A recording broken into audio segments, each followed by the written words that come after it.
बऱ्याच लोकांना वाटते बघा, लग्न झालेले व्यक्ती प्रेम करणं काहीच गैर नाही.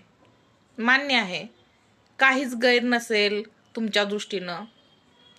पण ज्यांच्यावर तुम्ही खरोखर प्रेम करता त्यांच्याशी तुम्ही प्रामाणिक राहता का हो? हा पण एकदा प्रश्न स्वतःच्या मनाला विचारा. कारण मी किती तर लोक अशी बघितलेत, एकाच वेळी 4-5 लपडी करतात आणि तोंड वर करून म्हणतात खरं प्रेम आहे. 4 जणांवर खरं प्रेम आहे? बापरे.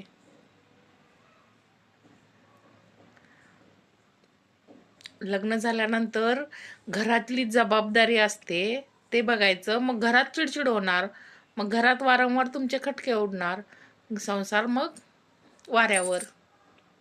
बरोबर ना?